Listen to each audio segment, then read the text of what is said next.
Cricket के दिग्गज खिलाड़ी और पूर्व पाकिस्तानी तेज गेंदबाज वसीम अकरम का मानना है कि एशिया कप 2025 में भारत और पाकिस्तान के बीच होने वाला मुकाबला काफी प्रतिस्पर्धी होगा। हालांकि उन्होंने ये भी स्वीकार किया कि भारतीय टीम खिलाड़ियों के मामले में अधिक मजबूत है, लेकिन पाकिस्तान त्रिकोणीय श्रृंखला जीतने के बाद आत्मविश्वास से भरपूर है और कड़ी टक्कर देगा। वसीम अकरम की भविष्यवाणी और टिप्पणियां। अकरम ने पाकिस्तान क्रिकेट टीम के नए कप्तान सलमान आगा और कोच माइक हैसन की अगुवाई में युवा टीम की सराहना की, लेकिन साथ ही आगाह किया कि उनसे तुरंत नतीजों की उम्मीद नहीं करनी चाहिए।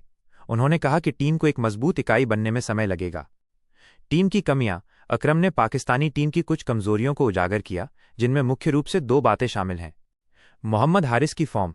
उन्होंने कहा कि मोहम्मद हारिस अपनी सर्वश्रेष्ठ फॉर्म में नहीं है और उनका मध्यक्रम में बल्लेबाजी करना मुश्किल है, क्योंकि वो एक ओपनर हैं।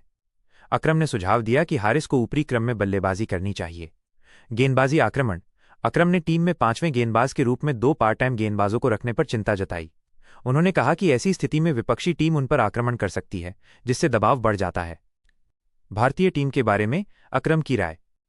अकरम ने भारतीय टीम के मौजूदा लाइनअप की जमकर तारीफ की, खासकर उनकी गेंदबाजी विविधता की।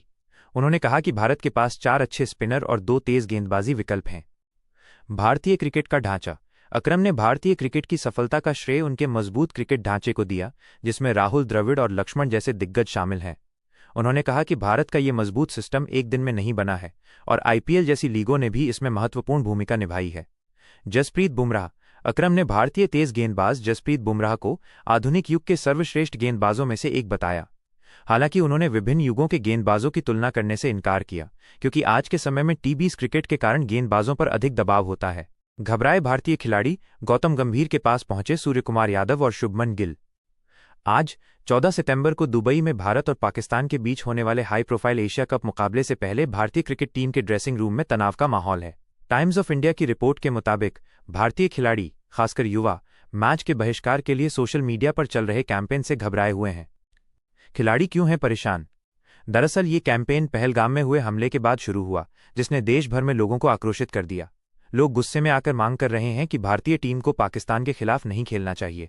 इस सोशल मीडिया कैंपेन का असर अब खिलाड़ियों तक पहुंच चुका है। रिपोर्ट में कहा गया है कि सूर्यकुमार यादव और शुभमन गिल जैसे युवा खिलाड़ी इस स्थिति से स्तब्ध हैं। उन्होंने इस तनाव को संभालने के लिए मुख्य कोच गौतम गंभीर और बाकी सहयोगी स्टाफ से भी बात की है। कुछ खिलाड़ी पहले भी पाकिस्तान के खिलाफ खेल चुके हैं, लेकिन मैदान के बाहर का ये माहौल उनके लिए बिल्कुल नया है। ड्रेसिंग रूम का तनाव आया सामने।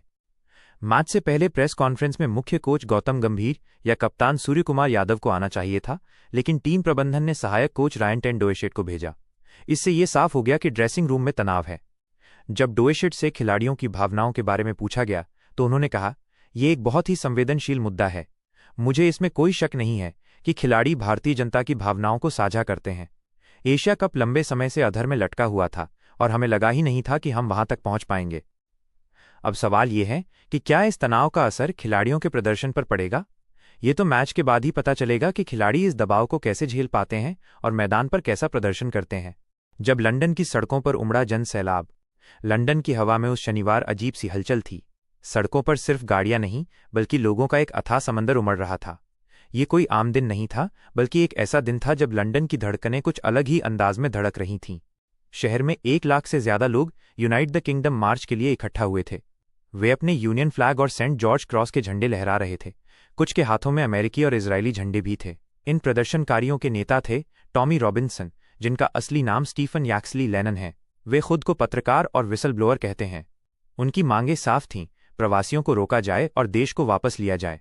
एक समर्थक, सैंड्रा मिशेल, ने कहा, हम अपना देश वापस चाहते हैं। इस विशाल प्रदर्शन के जवाब में लगभग 5000 लोगों का एक और समूह स्टैंड अप टू रेसिज्म नाम से सड़कों पर उतरा। वे नस्लवाद के खिलाफ अपनी आवाज बुलंद कर रहे थे। पुलिस के लिए ये एक बड़ी चुनौती थी।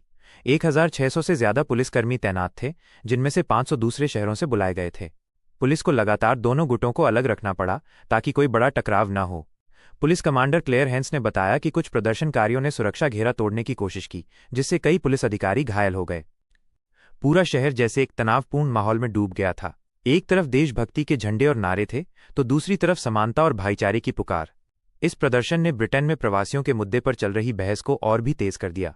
इस साल 28,000 से ज्यादा प्रवासी इंग्लिश चैनल पार करके ब्रिटेन पहुंचे हैं, जिसने इस मुद्दे को राजनीतिक चर्चा के केंद्र में ला दिया है। एक तरफ लोग इसे राष्ट्रीय गौरव का प्रतीक बता रहे थे, वहीं दूसरी तरफ नस्लवाद विरोधी संगठन इसे विदेशियों के प्रति नफरत का संदेश मान रहे थे। लंदन में उस शनिवार सिर्फ प्रदर्शन ही नहीं बल्कि कई बड़े फुटबॉल मैच और कॉन्सर्ट भी हो रहे थे, जिसने पुलिस की चुनौती को और बढ़ा दिया था। यह कहानी सिर्फ एक दिन के प्रदर्शन की नहीं है, बल्कि ये उस समय की है जब एक देश के लोग अपने ही घर में अपनी पहचान और अपने भविष्य को लेकर बटे हुए थे। ये एक ऐसी तस्वीर थी जो दिखा रही थी नेपाल में राजनीतिक बदलाव। सुशीला कर्की ने संभाली अंतरिम सरकार की कमान। नेपाल में भ्रष्टाचार के खिलाफ चले जन आंदोलन के बाद राजनीतिक उथल पुथल मची हुई है। इस उथल पुथल के बीच देश की सुप्रीम कोर्ट की पूर्व चीफ जस्टिस सुशीला कर्की ने अंतरिम प्रधानमंत्री के रूप में कार्यभार संभाला है। 73 वर्षीय कर्की ने सत्ता संभालने के बाद साफ किया है कि उनकी सरकार यहां सिर्फ 6 महीने के लिए है और इसका मकसद सिर्फ देश में स्थिरता लाना है, न कि सत्ता का आनंद लेना। युवाओं के आंदोलन का सम्मान। सुशीला कर्की ने युवाओं के नेतृत्व में चलाए गए भ्रष्टाचार विरोधी आंदोलन की सराहना की, जिसने पूर्व प्रधानमंत्री केपी शर्मा ओली की सरकार को सत्ता से बाहर कर दिया था। उन्होंने इस आंदोलन में जान गंवाने वाले लोगों को शहीद का दर्जा देने की घोषणा की। इसके साथ ही उन्होंने मृतकों के परिवारों को 10 लाख नेपाली रुपए का मुआवजा देने और घायलों का मुफ्त इलाज कराने का भी ऐलान किया। आर्थिक संकट और पुनर्निर्माण। अंतरिम प्रधानमंत्री कर्की ने स्वीकार किया कि नेपाल इस समय गंभीर आर्थिक संकट से जूझ रहा है। उन्होंने कहा कि उनकी सरकार की प्राथमिकता अर्थव्यवस्था को स्थिर करना और देश में पुनर्निर्माण के कामों को गति देना है। आंदोलन के दौरान हुई तोड़फोड़ और हिंसा पर चिंता जताते हुए उन्होंने जांच कराने और प्रभावित लोगों को मुआवजा देने की बात भी कही। उन्होंने ये भी संकेत दिया कि ये तोड़फोड़ एक सोची समझी साजिश का हिस्सा हो सकती है। सुशीला कर्की का अंतरिम प्रधानमंत्री बनना देश के युवाओं के आंदोलन का सीधा परिणाम है। अब देखना यह है कि उनकी सरकार अगले 6 महीनों में नेपाल को कितनी स्थिरता दे पाती है। युद्ध का एक नया अध्याय। संचार का हथियार। पिछले 3.5 साल से रूस और यूक्रेन के बीच चल रहे युद्ध में हर दिन एक नई रणनीति सामने आ रही है। जहां रूस अपने ड्रोन हमलों को लगातार तेज कर रहा था, वहीं यूक्रेन ने इसका एक अनोखा और प्रभावी समाधान खोज निकाला है।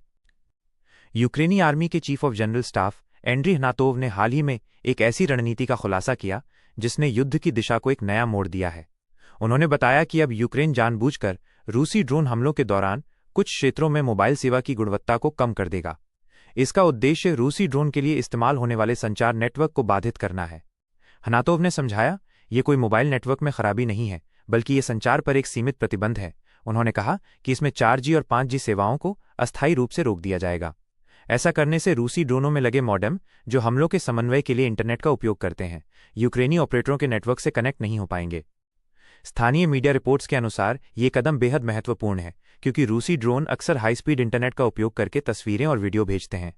इन ड्रोनों को ऑपरेट करने के लिए 4G कनेक्शन की आवश्यकता होती है। इस रणनीति से यूक्रेन न केवल ड्रोन हमलों को रोकने में सफल होगा, बल्कि दुश्मन की निगरानी और डेटा ट्रांसफर की क्षमता को भी पंगु बना देगा। दिलचस्प बात यह है कि इस तरह की रणनीति का उपयोग पहले भी किया जा चुका है।